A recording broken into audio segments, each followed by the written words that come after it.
So what is your name? Kenneth Bryant. Okay. And what is your? Amber Wood. Okay. And how long have you lived around around town here? Grand Talina? All my life. And how Pretty long much you, the same, yes. okay. What are some of your first memories of Talina? Oh, we got good memories. We got a great football team. Our Talina school's great. We got a lot of school spirit. Our community's awesome. And I'll say this about our school that we have. We have an awesome school. I've been there all my life. And what do you do? Well, I'm a councilman, and I try to do something for the Choctaw people. Sometimes I work, sometimes I don't work. And what do you do? And I also work for Choctaw Nation. We help with emergency services or LIHEAP or anything that we can help with our community as well. Okay. And okay, we're going to start on the history of our topics. And what do you know about the railroad? Well, the railroad, I can remember a long time ago as a kid, and I guess about 12 years old, we used to pull up and down the road and we put pennies out on the track, and the train would run over it, and we said, man, it didn't turn that train over. Oh. And it's because that one little penny, because it flattened that penny out, look at her laugh. But it flattened that penny out, and we'd go by, man, I don't know, that didn't turn over. Just a penny. And it would be just like me and Danny Roberts would pick it up in Jess Cooper. We'd pick them up and we'd look at them, and we'd take off, and they never did turn over. What about Talina Drive? Do what? Talina Drive. Telling you, well, I remember when they first began to do that was back in the 60s, and Kerr was the, you may have to cut that off, Kerr was the contractor, and he done the first section, the second section, then I got in on third and fourth, but we was all around and watched some of the things that happened up on Talina Drive. And then cut into the road, make the driveways out where you can see. And it's been a hard deal. It's been a hard deal for us because I talk about something that in my childhood, I mean, 50 years ago, and we grinds and bad and talked about, but never have forgotten about the scholars. What all information can you give us on the Choctaw Nation? As much as you can give us, the better.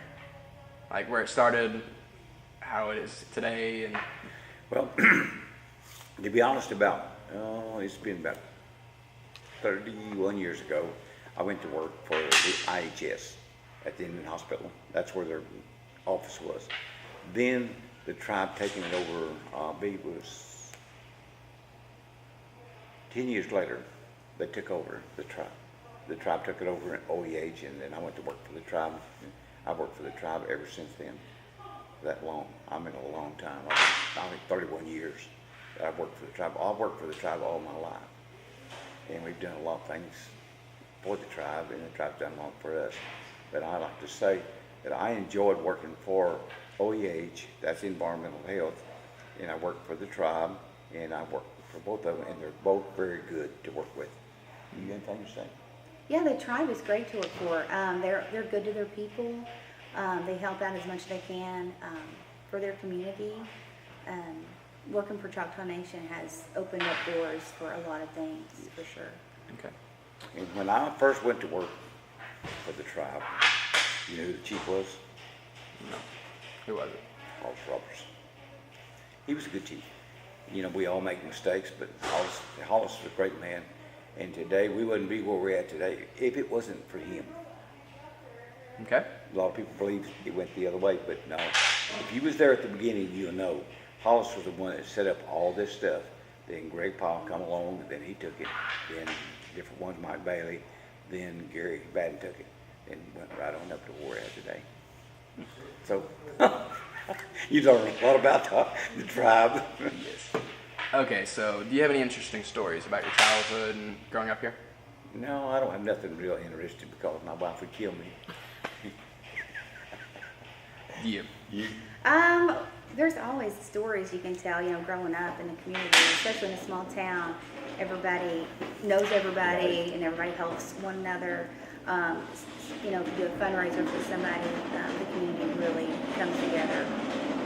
Let me say something about Talina. I seen the first football game that was ever held at Talina High School was held right up here.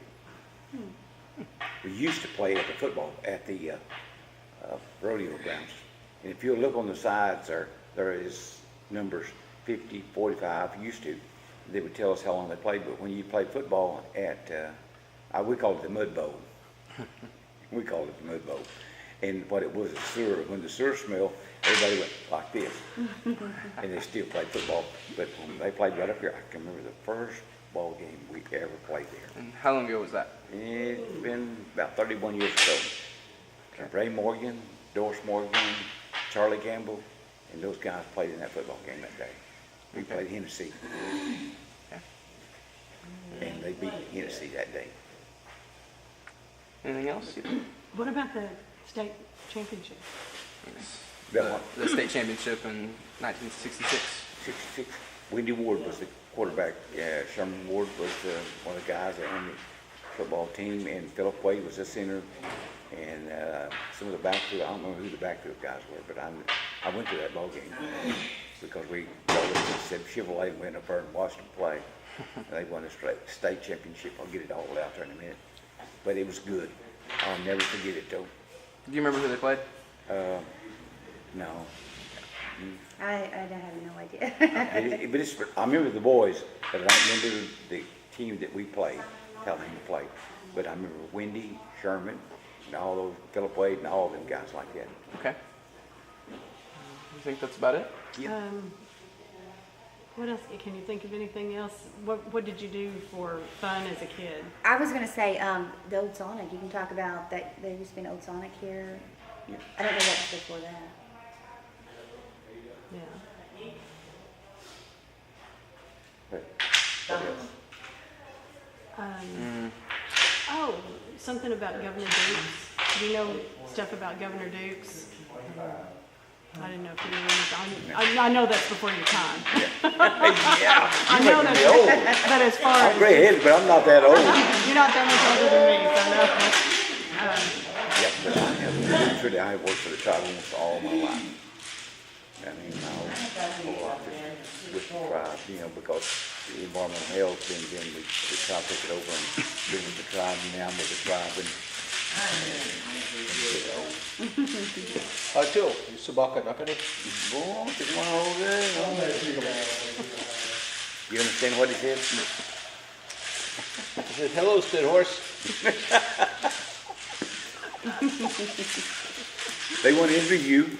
They want to talk to you. Yeah, why don't you come sit in on this interview? She works here. She knows this place, and this guy here is, let me tell you where he's from. He's from District 6. Yep, but I was raised in Hartard. But he goes here. Okay. Well, only 10 miles down the road here. Mm-hmm. It's 27 miles down the road the other way, see? Okay. So what is your name? Alan Burris, they call me AB. Okay. And do you have any memories of Tallahassee? Yeah, I remember when that used to be the sugar shack up there. Yep. We always used to come here and play on football, see? Then we'd get down from there and around the sugar shack. And This Jody was- Kennedy. This was the tribe in little town at that time too. I'll tell you something about the railroad. Where this building sits today is where the old building used to be. And when they took the old building down, they took out a bunch of cross ties that used to be in the railroad, right here in this building. I think this was the second or third building that was built by the tribe. The first one was get straight, Idaville. This road used to run all the way to Clayton. Oh, talk to us about Choctaw language. Because, did both of you grow up speaking Choctaw? No. No, my grandfather wouldn't teach me Choctaw. He No. didn't let me speak in broken English. So I learned just You got what this, it and is. I'll tell you, my dad, he wanted us to learn white man talk. He said, when you go to Washington D.C., he said, you talk to somebody, how are you going to talk? That's the way it was with my grandmother. She didn't. He would not tell us Choctaw. He said, when you go to Washington, when you talk to the president or one of those senators, you will talk English. Because you start talking Choctaw to him, he said, you won't know. But you speak Choctaw now, right? On top of that, the schools used to whip the kids for using Choctaw. That's what happened. That was my grandmother's experience. So she didn't teach But it. I learned most of my Choctaw. I learned it from James. From who? James Milton. A lot of it from James. He taught me a lot of it because Dad would not teach us talk so. And I've seen my dad talk so fluently, but he would talk to us that way. My grandfather could too. My grandmother never spoke Choctaw in front of us. And that's all she spoke when she went to school. You tomorrow. They'd be over playing cards, Hey, pit, 7-point pitch. They'd be speaking Choctaw. Texas beat OU, didn't they? I don't hear that. Now, Kenny, Hey, 3 points. yeah, you got to cause the trouble. Yeah, okay. Even the blind dog can find a bone every now and then. Thank you.